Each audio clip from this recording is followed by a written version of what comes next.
નમસ્કાર મિત્રો, જય શ્રી કૃષ્ણ. રાધે રાધે. જો તમે સવારે 3 થી 5 વાગ્યાની વચ્ચે જાગી જાઓ છો તો આ વિડીયોમાં તમને તેની પાછળના સંકેતો જાણવા મળશે અને અમે તમને એ પણ જણાવીશું કે આવામાં તમારે શું કરવું જોઈએ. શું 3 થી 5 વાગ્યા વચ્ચે નીંદર ઉડવી સારું માનવામાં આવે છે કે સારું માનવામાં નથી આવતું? અને જો આ સમયમાં નીંદર ઉડી જતી હોય તો તમે આ કામ ન કરતા તો તમે ખુદને જ તે નુકસાન પહોંચાડી શકો છો. આ સાથે હું તમને એવા સંકેતો પણ જણાવીશ કે જેના દ્વારા તમે જાણી શકો છો કે ભગવાન તમારાથી ખુશ છે, કે જેના કારણે ભગવાન તમને આશીર્વાદ આપે અને તમને ધનવાન બનતા કોઈ રોકી નહીં શકે. સાથે જ તમને માન સન્માન પણ મળી શકે છે. તે માટે હું તમને વિનંતી કરું છું કે આ વિડીયોને તમે ધ્યાનપૂર્વક અંત સુધી ધ્યાનથી જુઓ. મમ્મી, અવાજ ઓછો કરીને થોડો.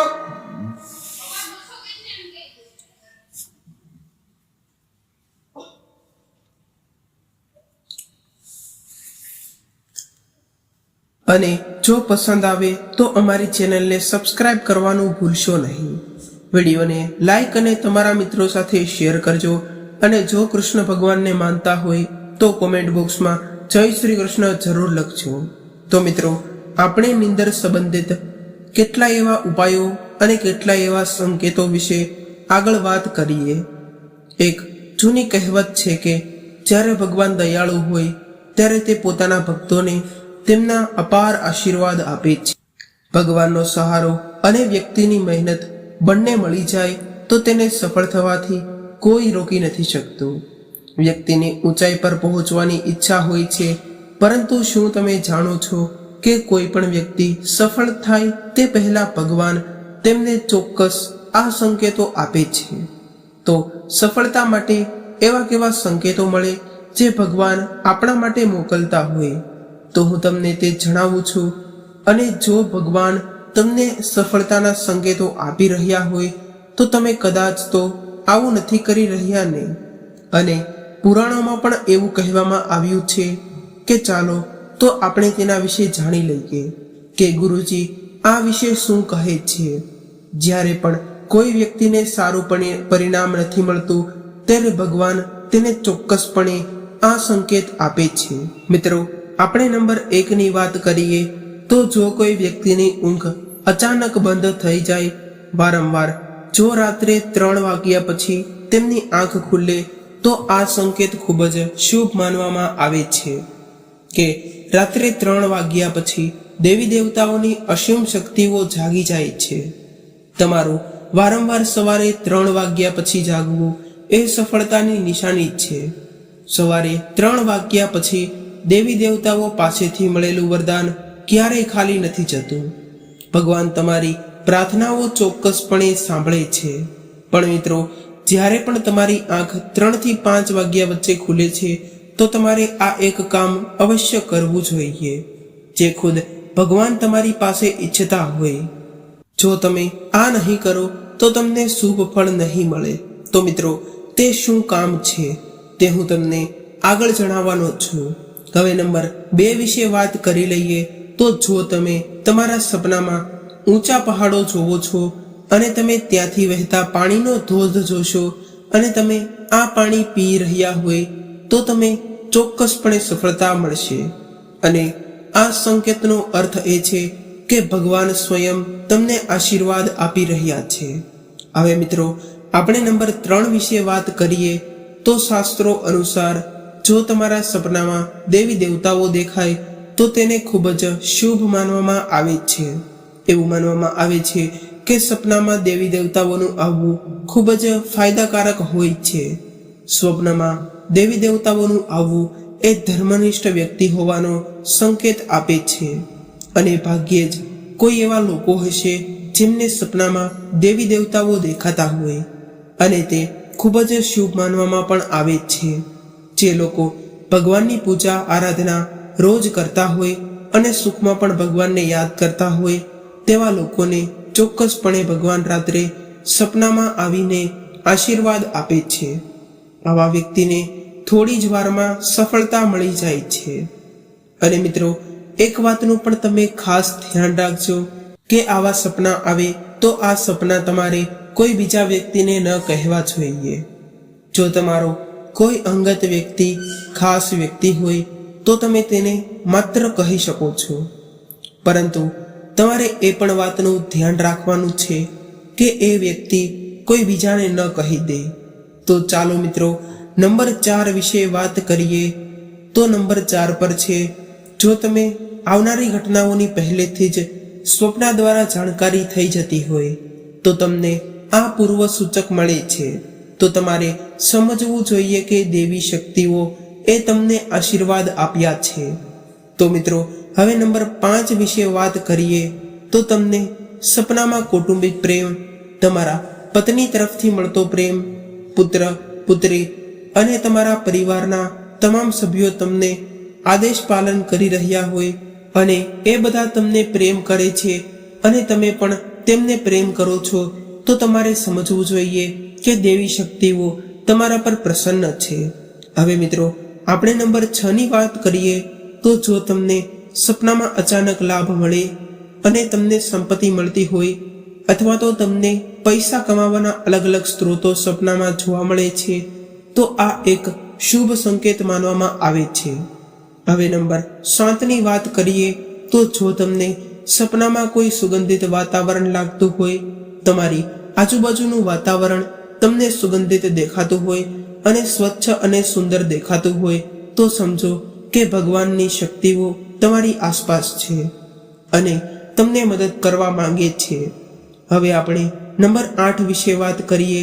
તો સુખદ પવન તમારી આજુબાજુમાં ફૂંકાતો હોય અને તમને સપનામાં એવું લાગતું હોય કે આજુબાજુમાં પવન ફૂંકાઈ રહ્યો છે, અથવા જો તમને શરીરમાં અચાનક કોઈ ઘસારો અનુભવતા હોય જે તમને પહેલા ક્યારેય ન થયો હોય તો સમજવું કે ભગવાન કે દેવી તમારાથી પ્રસન્ન છે। નંબર 9 વિશે વાત કરીએ। તો ઠંડી હવાઓનું વર્તુળ બની રહ્યું હોય તેવું સપનામાં દેખાતું હોય અથવા તો જમીન પર રહેતા સમયે પણ ક્યારેય તને અનુભવ થાય છે તો તમારી આસપાસ વાદળછાયું વાતાવરણ કે ઠંડીનો સમૂહ જે છે જેને તમે ઘેરી લીધા હોય તો તમે સમજી શકો છો કે ભગવાનની કઈ દેવી શક્તિઓએ તમને ઘેરી લીધા છે। આવી તક એવા લોકો સાથે થાય છે જેઓ ખૂબ પૂજા કરે છે। હવે આપણે નંબર 10 ની વાત કરીએ। તો પ્રકાશનો પંચ, અચાનક તમને તેજસ્વી પ્રકાશનો એક મુક્કો દેખાય છે તેની તમે કલ્પના પણ કરી નથી શકતા। અચાનક તમારા કાનમાં મધુર સંગીત સંભળાય છે અને તમને આશ્ચર્ય થાય છે કે અહીં આજુબાજુમાં કોઈ સંગીત નથી, તેમ છતાં તે મારા કાનમાં ગૂંજી રહ્યું છે। જો તે સીટી વગાડવાની જેમ સંભળાય છે તો પછી તમારે સમજવું જોઈએ કે દેવી શક્તિઓ તમારી નજીકમાં છે અને તમારી સાથે વાત કરવાનો પ્રયાસ કરી રહી છે। આ ઘણીવાર એવા લોકો સાથે થાય છે જેઓ તેમના પ્રિય ભગવાનના મંત્રનો સતત જાપ કરે છે અને ભગવાનમાં શ્રદ્ધા રાખે છે અને ભગવાનને દરરોજ પ્રસન્ન કરે છે। હવે આપણે નંબર 11 વિશે વાત કરીએ। તો કોઈનો અવાજ સાંભળવો। તમે રાત્રે ઊંડી ઊંઘમાં છો અને તમને લાગે છે કે કોઈએ તમને બોલાવ્યા છે અથવા તમને જગાડવાનો પ્રયાસ કર્યો છે અને તમે અચાનક જાગી ગયા છો, પરંતુ પછી તમને ખ્યાલ આવે છે કે ત્યાં કોઈ પણ નથી, પણ ચોક્કસ અવાજ હતો। જો તમારી સાથે આવું ઘણી વખત બન્યું હોય તો તમારે સમજવું જોઈએ કે તમે કોઈ અલૌકિક શક્તિ દ્વારા આશીર્વાદ મેળવી રહ્યા છો। આવી સ્થિતિમાં તમારે હનુમાનજી મહારાજનું ધ્યાન કરવું જોઈએ અને તેમનો આભાર માનવો જોઈએ। હવે મિત્રો, નંબર 12 ની વાત કરીએ। તો જો તમને તમારા સપનામાં લીલો બગીચો અથવા તો ખેતર જોવો છો અથવા ચારે બાજુ માત્ર હરિયાળી જ દેખાતી હોય તો તેનો એ મતલબ તમને જલ્દી પૈસા કમાવાનો છે। તેથી જ મિત્રો, જો તમે તમારા સ્વપ્નમાં શંકર મંદિરનો અવાજ સાંભળો છો તો તેનો અર્થ પણ એ છે કે કોઈ માધ્યમથી તમારી પાસે પૈસા આવવાના છે। હવે મિત્રો, આપણે નંબર 13 વિશે વાત કરીએ। તો જો તમને સ્વપ્નમાં ઘુવડ જોવું તો એક મહત્વપૂર્ણ માનવામાં આવે છે। તેને કારણે આપણે ધન સંબંધિત ઘણા બધા લાભો મેળવવાની તકો સર્જાય છે અને ધનના યોગો પણ સર્જાય છે અને તમને ધન પ્રાપ્ત થાય છે. મિત્રો, નંબર 14 વિશે વાત કરીએ તો જો સ્વપ્નમાં તમને ઘોડા ઉપર બેસેલા જુઓ, જો તમે તમારા સ્વપ્નમાં કાળા વાદળોને જોવો છો અને વરસાદ પણ જોવો છો, તો તેનો અર્થ એ છે કે તમે કોઈ પણ વસ્તુમાં રોકાણ કરશો અને તમે જ્યાં રોકાણ કરશો ત્યાં તમને નફો મળશે. મિત્રો, સ્વપ્નમાં સોપારીને જોવી એ પણ ખૂબ જ સુખ સમૃદ્ધિની નિશાની છે. મિત્રો, નંબર 15 વિશે વાત કરીએ તો જો તમે સ્વપ્નમાં કોઈ નાનું બાળક ફરતું જુઓ છો, તો તેનો અર્થ એ છે કે તમને જલ્દી જ ક્યાંકથી પૈસા મળવાના છે. સ્વપ્નમાં સફેદ કમળ, લાલ કમળ, ચમેલી, ચાંદી અને ગુલમોહરની ફૂલો જોવા એ પણ ચોક્કસપણે ભવિષ્યમાં અપાર સંપત્તિના આગમનનો સંકેત છે અને ભવિષ્યમાં તમને સુખ અને શાંતિ મળવાના તે સારો સંકેત માનવામાં પણ આવે છે. હવે આપણે નંબર 16 વિશે વાત કરીએ તો માનવામાં આવે છે કે રાત્રે એક ક્ષણ માટે અચાનક વાંસળીની ઘંટડીનો અવાજ આવે તો તે એક શુભ પણ છે. એવું માનવામાં આવે છે કે આવો અવાજ સાંભળવો એટલે તમારા ઘરમાં ભગવાનનું આગમન થાય છે. આવી સ્થિતિમાં હરિનામનો પાઠ કરતા સૂઈ જાઓ. ધ્યાન રાખો કે કોઈ પણ દિવસે તમે આવો અવાજ સંભળાય કે આવો કોઈ અવાજ આવે તો તમારે કોઈ બહારના વ્યક્તિને આના વિશે કંઈ પણ માહિતી નથી આપવાની, અથવા તો તમારે કોઈ બહારના વ્યક્તિને આના વિશે કંઈ નથી કહેવાનું. તમારે તેને તમારા કુટુંબમાં કોઈ પણ વડીલને કહી શકો છો. તે પણ શુભ માનવામાં આવે છે અને વાંસળીની ધૂન એક પ્રકારે શ્રી કૃષ્ણના આશીર્વાદ પણ માનવાનો એક સંકેત છે. તો મિત્રો, હવે તમને એ પણ જણાવી દઈએ કે સવારે કયા સમયે સૂવું જોઈએ અને કયા સમયે ઉઠવું જોઈએ, અથવા તો કયા સમયે જાગવું જોઈએ અને કયો સમય શ્રેષ્ઠ પણ માનવામાં આવે છે. તો આપણે વાત કરીએ તો સૂવાનો સમય તમારે 9 વાગ્યા આજુબાજુનો રાખવો જોઈએ, અથવા તો 9 વાગ્યે કોઈ કામસર તો તમે ન સૂઈ શકો તો તમારે છેલ્લે 11 વાગ્યા સુધીમાં તો સૂઈ જવું જોઈએ, કારણ કે શુભ સમય માનવામાં તે આવે છે. અને ઉઠવા માટેનો એ સમય છે કે જ્યારે બ્રહ્મ મુહૂર્તનો સમય ચાલી રહ્યો હોય, એટલે કે સવારના 3 થી 5 વાગ્યા વચ્ચેનો સમય કહી શકાય, અથવા તો તેને તે સમયે સમક્ષ ન હોય તો તમે સૂર્યોદય પહેલા પણ ઉઠી શકો છો. તે સૂવા માટે અને ઉઠવા માટેનો યોગ્ય સમય માનવામાં આવે છે અને તેનો ઉલ્લેખ આપણા શાસ્ત્રોમાં પણ કરેલો છે. તો મિત્રો, ચાલો હવે આપણે એ પણ જાણી લઈએ કે તમે સવારે 3 થી 5 વાગ્યા વચ્ચે તમારી નીંદર ઉડી જતી હોય, અથવા તો તમારી આંખ 3 થી 5 વાગ્યા વચ્ચે ખુલતી હોય, તો તમારે સૌપ્રથમ કયું કાર્ય કરવું જોઈએ. અને આ કાર્યને ધ્યાનપૂર્વક સાંભળજો અને આ કાર્યને ભૂલશો નહીં. જો આ કામ નહીં કરો તો આ શુભ સમય તમારા માટે નકામો બની જશે. અને જો 3 થી 5 વાગ્યા વચ્ચેમાં તમારી નીંદર ઉડી જતી હોય તો કોઈ દિવસ ફરીથી સૂવાની ભૂલ ન કરતા. આ એક પાપ પણ માનવામાં આવે છે. તો તમારે જાગીને સ્નાન કરવું જોઈએ, તમારા રોજિંદા કાર્યમાં નિવૃત્ત થવું જોઈએ અને ભગવાનનું ધ્યાન કરવું જોઈએ અને પૂજા કરવી જોઈએ, કારણ કે આવી સ્થિતિમાં ભગવાન તમને જગાડે છે. જો ભગવાન સાથે વાત કરવી હોય તો મિત્રો, તમે તમારી ઈચ્છા ભગવાનને વ્યક્ત કરો. તમારી ઈચ્છા તે ચોક્કસ પૂર્ણ થશે. પરંતુ જો તમે પૈસાને કારણે અથવા તો રાત્રે મોડે સુધી જાગવાને કારણે તમે વહેલી સવારે 3 થી 5 વાગ્યા વચ્ચેના સમયગાળામાં જાગી ન શકતા હોય તો તમારે ઓછામાં ઓછું ભગવાનનું નામ જાપ કરો અને નામનો જાપ કરીને સૂઈ જાઓ. મિત્રો, આ હતી થોડી સુવા સંબંધિત જાણકારી. તો ચાલો હવે આપણે એ પણ જાણી લઈએ કે સૂર્યદેવને કઈ રીતે જળ ચડાવવું જોઈએ અને સૂર્યદેવને જળ ચડાવવાથી કેવા કેવા ફાયદાઓ થાય છે. મિત્રો, ઘણા લોકોની રાશિમાં સૂર્યની દશા સારી નથી હોતી. આવા લોકોને જરૂર સવારે સ્નાન કર્યા બાદ સૂર્યદેવને જળ ચડાવવું જોઈએ. તેનાથી તેના જીવનમાં જે કંઈ પણ ખરાબી છે તે તેમાં સુધારો લાવી શકે છે.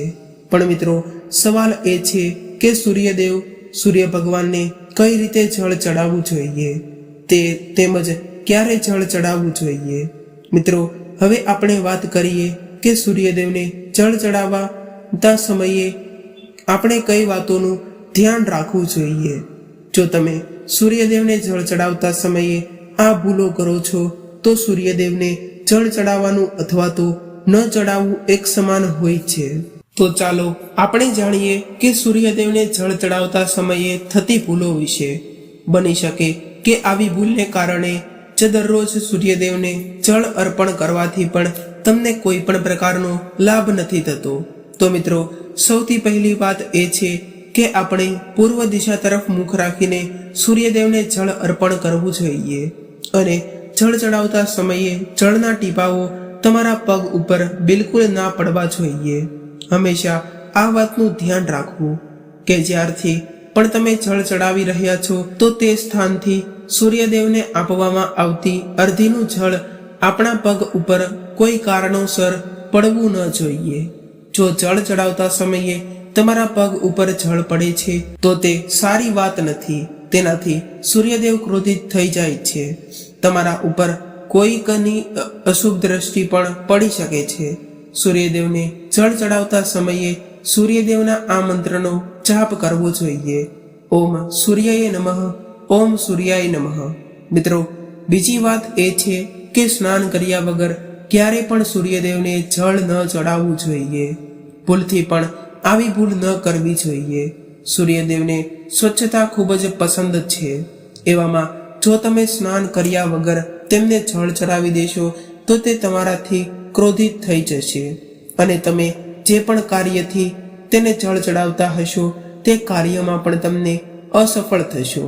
મિત્રો, ત્રીજી વાત એ છે કે આજકાલ પ્લાસ્ટિકના વાસણોની ફેશન ચાલી રહી છે. મિત્રો, પ્લાસ્ટિકની કોઈ પણ વસ્તુથી સૂર્યદેવને જળ અર્પણ કરવું ન જોઈએ. તેના સિવાય સ્ટીલ, પિત્તળ વગેરે વાસણનો પણ તમે ઉપયોગ ન કરવો જોઈએ. સૂર્યદેવને જળ ચડાવવા માટે હંમેશા ત્રાંબાના પાત્રનો જ ઉપયોગ કરવો જોઈએ. તેની પાછળનું વૈજ્ઞાનિક કારણ પણ એ છે કે સૂર્યદેવની ઉષ્ણતાથી પ્લાસ્ટિકમાંથી ઘણા બધા ઝેરીલા વાયુઓ નીકળે છે જે આપણા સ્વાસ્થ્ય માટે પણ સારા નથી હોતા. ચોથી વાત એ છે કે બ્રહ્મ મુહૂર્તમાં બની શકે તો સૂર્યદેવને જળ અર્પણ કરવું જોઈએ. બ્રહ્મ મુહૂર્ત એટલે કે સવારે 3 થી 5 વાગ્યા વચ્ચેનો સમયગાળો સૂર્યદેવને જળ અર્પણ કરવા માટેનો સૌથી સારો સમય માનવામાં આવે છે. જળ ચડાવ્યા પહેલા તમારી નિયમિત ક્રિયાઓ પણ પૂર્ણ હોવી જોઈએ. આવું કરવાથી નવગ્રહની કૃપા જળ અર્પણ કરવાવાળા વ્યક્તિ ઉપર પડે છે. પાંચમી વાત એ છે કે અક્ષત તેમજ ફૂલ જરૂર હોવા જોઈએ. સૂર્યદેવને જળ ચડાવતા સમયે જળમાં અક્ષત અને ફૂલ જરૂર હોવા જોઈએ. જો તમારી પાસે કશું પણ ન હોય તો અક્ષતથી કામ ચલાવી શકો છો. છઠ્ઠી વાત, હંમેશા પોતાના હાથને માથાની ઉપર રાખીને સૂર્યદેવને જળ અર્પણ કરવું જોઈએ. અને જ્યારે જળની ધારા સૂર્યદેવને અર્પણ કરતા સમય નીચે પડે છે તો તે જ ધારાથી સૂર્યદેવને જોવા જોઈએ. કહેવાય છે કે આવું કરવાથી વ્યક્તિની ઉપર સૂર્યદેવની કૃપા બની રહે છે તેમજ વ્યક્તિના મનમાં સકારાત્મક ઉર્જાઓ પણ પ્રવેશ કરે છે. મિત્રો, સાતમી વાત, જળ અર્પણ કરતા સમયે તમારા પગમાં ચંપલ પહેરતા ન હોવા જોઈએ. જો તમે સૂર્યદેવને ચપ્પલ અથવા તો બૂટ પહેરીને જળ અર્પણ કરો છો તો સૂર્યદેવ તમારાથી નારાજ થઈ જશે અને તમારા જેટલા પણ કાર્ય રોકાયેલા છે તે બધા કાર્ય પણ આગળ વધી શકશે નહીં. એટલા માટે હંમેશા સૂર્યદેવને ચપ્પલ અથવા બૂટ પહેર્યા વગર જ જળ અર્પણ કરવું જોઈએ. મિત્રો, આઠમી વાત, રવિવારના દિવસે જરૂર સૂર્યદેવને જળ ચડાવવું જોઈએ.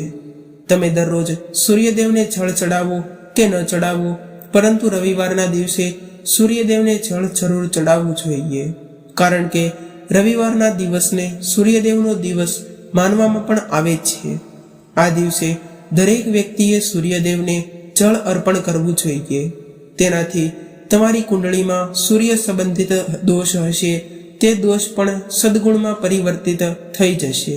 9મી વાત, જો તમે સૂર્યદેવને જળ અર્પણ કરો છો તો તેને એક વાતનું ખાસ ધ્યાન રાખવું જોઈએ કે તમે રવિવારને દિવસે તામસી ભોજનનું સેવન ન કરો. સાથે જ લાલ રંગના શાકભાજી અથવા તો મસૂરની દાળનું પણ સેવન ન કરવું જોઈએ. જો તમે રવિવારના દિવસે મીઠાઈ ગ્રહણ કરો છો તો આ એ ખૂબ જ સારી વાત છે.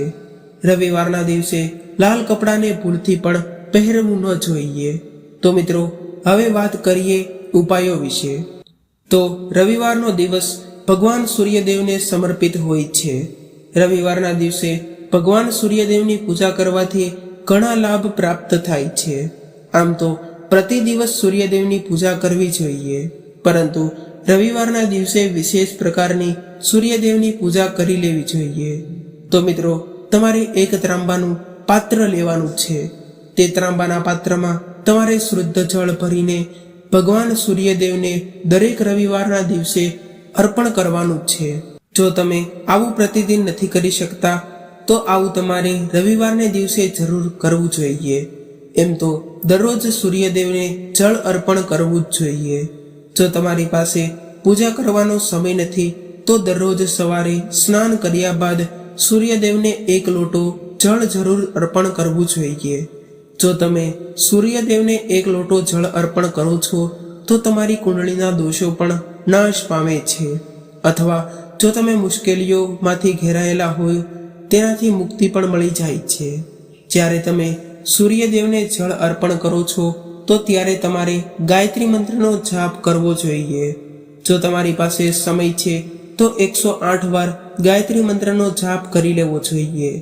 અથવા તો જેટલી વાર તમે જળ અર્પણ કરી રહ્યા છો એટલી વાર ત્યાં ઊભા ગાયત્રી મંત્રનો જાપ કરવો જોઈએ. તેનાથી ઘણા લાભ થાય છે. સૂર્યદેવને જળ અર્પણ કરતા સમયે જ્યારે આપણે ગાયત્રી મંત્રનો જાપ કરીએ છીએ તો આપણી નોકરીમાં જો કોઈ બાધા આવતી હોય તો તે દૂર થઈ જાય છે. નકારાત્મક ઉર્જાઓ દૂર રહે છે. રવિવારના દિવસે જ્યારે તમે સૂર્યદેવને જળ અર્પણ કરો છો તો તે જળથી અંદર થોડો ગળ નાખી દેવો જોઈએ. તેનાથી તમારી બધી જ ઈચ્છાઓ પૂર્ણ થશે. જો તમે ભગવાન સૂર્યદેવને જળની સાથે થોડો ગોળ નાખીને તે જળ અર્પણ કરો છો તો તમારી બધી જ ઈચ્છાઓ પૂર્ણ થઈ જાય છે. ભાગ્યનો સાથ ઘણા લોકોને નથી મળતો. ઘણા લોકો એવું કહે છે કે અમારું ભાગ્ય અમારો સાથ નથી આપતો. એવામાં સૂર્યદેવને ભાગ્યના કારક અને પ્રબળ કરતા પણ માનવામાં આવે છે. તો જ્યારે પણ તમે સવારે સૂર્યદેવને જળ અર્પણ કરો છો તો તે જળ અર્પણ કરતા સમયે તમારે ગાયત્રી મંત્રનો જાપ કરવાનો છે. અને તેના સિવાય જો તમારે પોતાના લોકોનો સાથ જોતો હોય તો રવિવારને દિવસે ગોળ અને ચોખાનું દાન કરવું જોઈએ. તમે ઘઉંનું પણ દાન કરી શકો છો. ગોળ અને ઘઉંનું દાન કરવાને ખૂબ જ શ્રેષ્ઠ માનવામાં પણ આવે છે અને તેને કરવાથી તમારા બધા જ કાર્ય પૂર્ણ થવા લાગે છે. જો તમે આ દાન કરો છો તો સૂર્યદેવની કૃપાથી તમારા જે પણ કાર્ય રોકાયેલા હોય તે પૂર્ણ થવા લાગે છે. ભાગ્યનો સાથ તમને પ્રાપ્ત થવા લાગે છે. જો તમારા આત્મવિશ્વાસમાં તમને કમી આવી ગઈ હોય, પરાક્રમમાં કમી આવી ગઈ હોય અને તમારો આત્મવિશ્વાસ કમજોર થતો જાય છે તો એવી સ્થિતિમાં તમારે રવિવારના દિવસે તમારા માથા ઉપર લાલ ચંદનનું તિલક કરવું જોઈએ. લાલ ચંદનને જળમાં નાખીને તેને સૂર્યદેવને અર્પણ કરી દેવું જોઈએ અને પોતાના માથા ઉપર પણ લાલ ચંદનનું તિલક કરવું જોઈએ. જ્યારે પણ તમે લાલ ચંદન નાખીને સૂર્યદેવને જળ અર્પણ કરો છો ત્યારબાદ તે ત્રાંબાના પાત્રમાં થોડુંક લાલ ચંદન કિનારા ઉપર રહી જાય. જ્યારે પણ તમે કોઈ પણ વસ્તુ પાણીમાં નાખીને અર્પણ કરી હોય તો કિનારા પાસે થોડીક તો તે વસ્તુઓ વધી જાય છે.